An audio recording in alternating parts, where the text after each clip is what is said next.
Assalamualaikum dan salam sejahtera diucapkan kepada Miss Diana dan rakan-rakan yang menonton video pembentangan kami yang bertajuk Ke Arah Pemupukan Kerjasama dan Permufakatan Politik.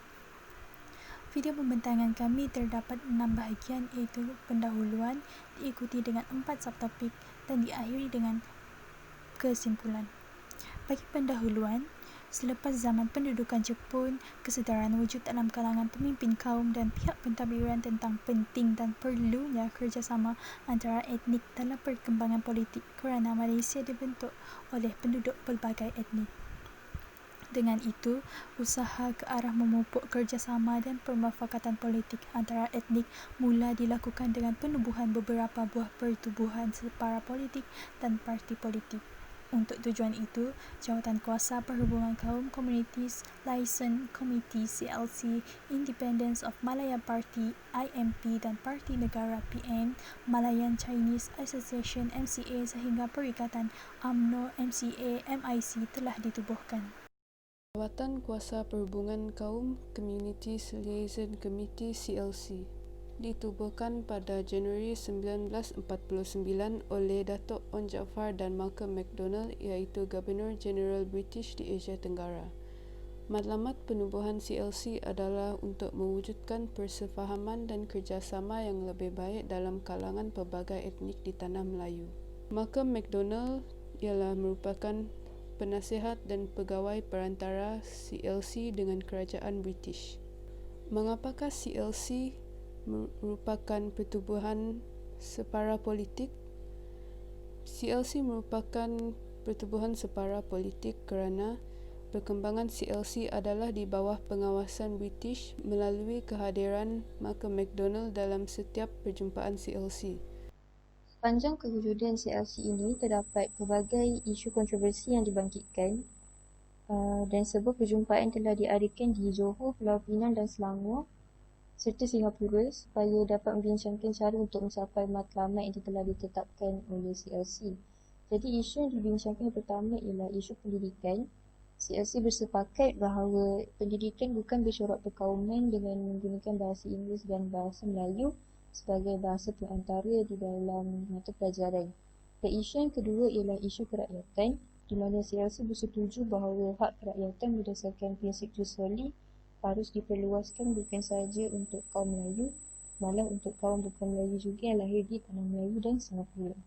Berkaitan dengan pilihan raya untuk Persekutuan Tanah Melayu ini, CLC mencarankan untuk mewujudkan peralihan kerajaan sendiri. Tapi untuk pilihan raya yang diadakan ini, pihak CLC tidak menetapkan tarikh untuk pilihan raya tersebut. Dan CLC juga mengadakan dasar kesamarataan dalam isu politik kerana untuk mewujudkan kerjasama antara kaum. Terusnya, Parti Negara. Setelah IMP gagal dilaksanakan, Datuk Onn Jaafar percaya bahawa dasar kerjasama dan penyatuan etnik melalui politik patut diadakan di Tanah Melayu yang mempunyai masyarakat berbilang etnik dengan menubuhkan Parti Negara. PN ditubuhkan pada Februari 1954 di Hotel Majestic Kuala Lumpur dengan Datuk Hamzah Abdullah sebagai pengerusi dan Datuk Onn Jaafar sebagai setiausaha. Sebagaimana IMP, kaum bukan Melayu juga menyambut baik penubuhan PN, tetapi kebanyakan sokongan kepada parti ini datang daripada orang Melayu yang merupakan penyokong Datuk Onn Jaafar. PN yang memperjuangkan perpaduan nasional dan raja berperlembagaan serta taraf berkerajaan sendiri bagi Tanah Melayu telah membuka keahliannya kepada semua etnik di Tanah Melayu. PN telah mengambil bahagian pada pilihan raya Persekutuan 1955 namun gagal mendapat kerusi. Seterusnya, PN mengambil bahagian di kawasan Parlimen Kuala Terengganu Selatan dalam pilihan raya kebangsaan pada tahun 1959 dan menang satu kerusi dengan bantuan Parti PAS. Namun, akhirnya, PN telah kehilangan tempatnya dalam arena politik negara selepas Datuk Onn Jaafar meninggal dunia pada Januari 1962. Malayan Chinese Association iaitu MCA. Kesan daripada ancaman komunis, British menubuhkan parti politik Cina sebagai Malayan Chinese Association iaitu MCA.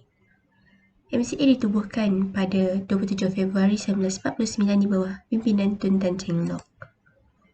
Objektif asas MCA yang pertama adalah memelihara kebajikan dan keharmonian antara etnik. Yang kedua, menggalakkan dan melindungi kepentingan sosial, ekonomi, politik dan budaya orang Cina. Yang ketiga, memajukan dan membantu mengekalkan suasana aman damai. Pada peringkat awal, MCA dikatakan hanya memberi tumpuan kepada para usahawan dan golongan profesional yang berpendidikan barat. MCA terpaksa mendapatkan lebih ramai penyokong. Hubungan yang baik dengan pemimpin dalam kerajaan membolehkan keperluan orang-orang Cina disuarakan. Kemunculan tokoh-tokoh baru hasil dari sistem pendidikan Cina yang dikatakan lebih cenderung kepada perkauman. Golongan tua dalam MCA telah menggantung keahlian para pemimpinnya kerana tercabar dengan kemampuan golongan muda MCA bergerak dalam parti perikatan. Maka muncul kelompok ketiga hasil daripada pertengahan kuasa yang wujud dalam MCA. Kelompok ini muncul pada tahun 1957 di bawah pimpinan Dr. Lim Chong Il dan disokong oleh golongan kiri kaum intelek berpendidikan barat yang tinggal di bandar-bandar. Walaupun pimpinan kecil golongan ini sangat efektif dan mempunyai motivasi yang tinggi. Pada tahun 1958, Dr. Lim telah terpilih sebagai Presiden MCA menggantikan Tun Tan Cheng Lock. Dr. Lim memberi jaminan kepada Tunku Abdul Rahman untuk mengekalkan kerjasama antara MCA dan UMNO, tetapi Dr. Lim tidak dapat menjalinkan hubungan persahabatan peribadi seperti yang wujud sebelum ini. Menjelang pilihan raya 1999, Dr. Lim mendesak supaya MCA diberi 40 daripada 104 kerusi. Namun Tunku tidak melayan permintaan itu dan mengumumkan bahawa UMNO akan bertanding tanpa MCA. Kerana bimbang risiko bertanding sendirian, pucuk pimpinan MCA mengekalkan kedudukan dalam perikatan. Kemudian MCA mula mengalami krisis di mana Dr. Lim telah menerima tekanan hebat daripada ahli-ahli parti sehingga beliau mengambil keputusan untuk meletakkan jawatan. Maka orang-orang Cina mula mencari pemimpin untuk menjaga kepentingan mereka supaya tidak ditinggalkan oleh orang-orang Melayu. Perikatan UMNO, MCA dan MIC. Tahun 1952 merupakan tahun pertama bermulanya kuasa besar parti politik Malaysia iaitu UMNO dan MCA melakukan perkongsian kuasa politik. Mereka bersetuju untuk bekerjasama dan bertanding dalam pilihan raya Malaysia Bandaraya Kuala Lumpur pada 16 Februari 1952. Pertandingan ini bagi bertanding dengan MP Parti Buruh Selangor Persatuan Penyewa Rumah dan calon bebas untuk merebut 12 kerusi. Ikatan UMNO MCA ini terbentuk apabila mendapat persetujuan antara orang Melayu dan Cina yang diusahakan oleh Kolonel H.S. Lee yang Ketua MCA Cawangan Selangor dengan Datuk Yahya Abdul Rahman Razak pengurusi jawatan kuasa pilihan UMNO Cawangan Kuala Lumpur. Pada ketika itu, pilihan raya dimenangi oleh Parti Pakatan UMNO MCA dengan memenangi 9 kerusi AMP, 2 kerusi dan 1 kerusi dimenangi oleh calon bebas. Keputusan ini telah membuktikan penduduk mula menerima kerjasama etnik dalam proses politik negara.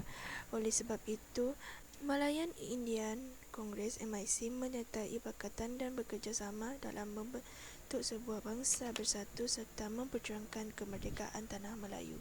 Tujuan Perikatan UMNO MCA MIC adalah membina sebuah negara bangsa yang bersatu serta memperjuangkan kemerdekaan tanah Melayu. Kejayaan yang dikecapi oleh Perikatan UMNO MCA MIC ialah dapat memperjuangkan kemerdekaan tanah Melayu pada 31 Ogos 1957, memperkuatkan kedudukan Perikatan sebagai parti yang mendapat sokongan ramai daripada pelbagai etnik di tanah Melayu.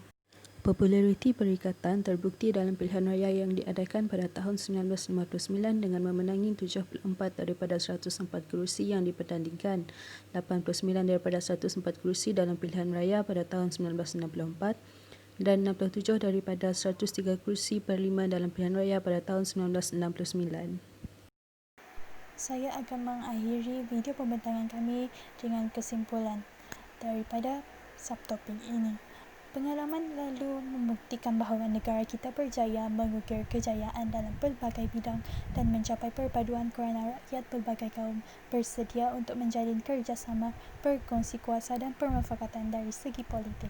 Parti politik yang mewakili pelbagai kaum membentuk kesepakatan baik di pihak parti kerajaan atau pembangkang. Prinsip perkongsian kuasa dan permufakatan serta akomodasi antara kaum dan pelbagai parti politik merupakan tonggak keutuhan negara ini. Itu sahaja daripada kumpulan kami. Sekian, terima kasih.